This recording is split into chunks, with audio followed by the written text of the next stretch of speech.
Section 3. You will hear a discussion between two science students. First, you have some time to look at questions 21 to 25.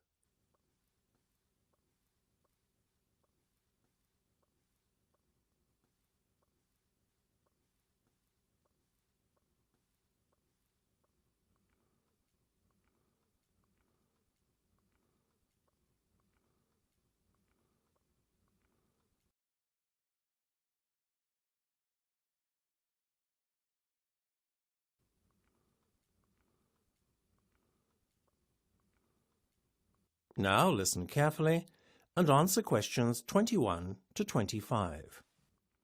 Hi Mark, are you going to that lecture on microchip implant technology? I don't think I'll go.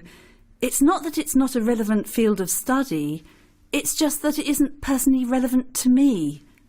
If it were a computer science lecture though, I wouldn't miss it for anything. I know.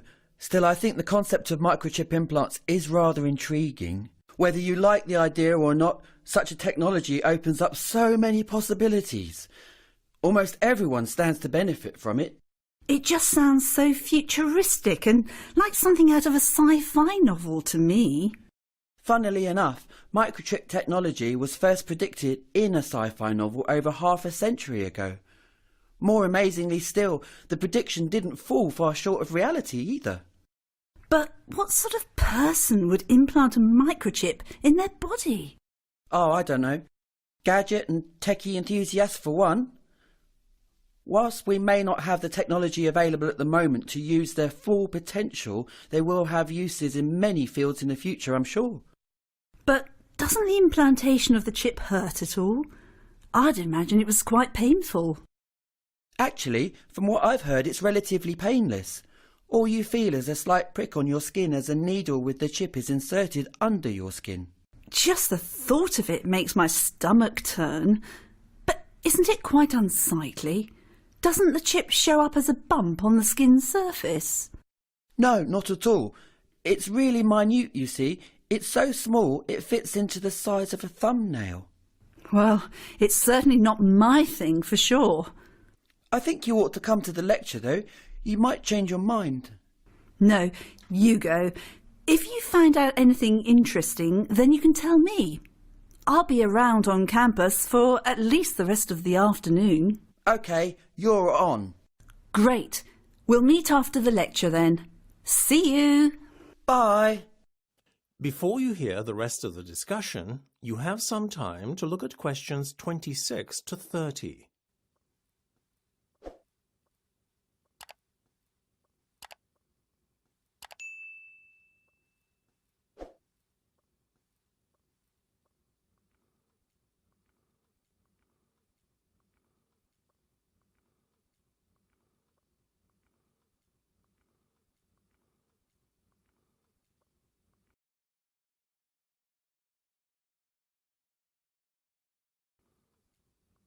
Now listen and answer questions 26 to 30. Hi, Mark. So how was the lecture? You really missed out. Really? Yes, I learned so much. You wouldn't believe how microchip implants will improve our lives in the future. Oh, tell me more. Well, from the simple action of allowing us to switch on a light or mechanical device with a wave of a hand to accessing our medical records, microchips will prove indispensable to us in the future. Indispensable wouldn't be the word I'd use for encouraging people to be so lazy that they can't switch on an electric appliance unaided. I thought remote controls were bad enough. I take your point, though, about using microchips to access medical records. Also, using microchip implant technology can help secure buildings. Access of buildings in the future will be restricted to individuals with a specific code on their microchip implant. But at the moment, though, there are some problems with the technology.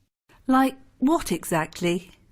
Well, the microchip ID numbers of employees can theoretically be obtained and cloned by any individual standing close enough with a handheld device. I can't say that I was really in favour of the idea when you first mentioned it, but now you've persuaded me. If it's so easy to breach security, then you're really defeating the whole point of the object, aren't you? By using microchips to secure a building. Guess so. But there's another brilliant use for microchips that I haven't told you about yet. Go on. GPS-enabled chips. Which are? Well, microchips that tell you the position of an individual. Like a GPS that tells you the direction when you're in a car, but these tell you where someone is when they're lost and, say, if they're injured or in danger, they can be found easily. So it's a bit like the microchips that are already used on pets? Exactly. Much as I can understand pet owners wanting to microchip their pets, I don't think the case of microchipping humans is as clear-cut.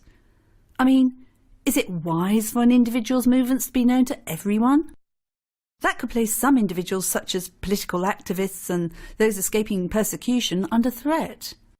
Doesn't seem like you're a great fan of microchip implants then. Their uses do at best seem rather limited. Well, you won't catch me having a microchip implant in the near future, that's for sure. That's the end of section 3. You have half a minute to check your answers.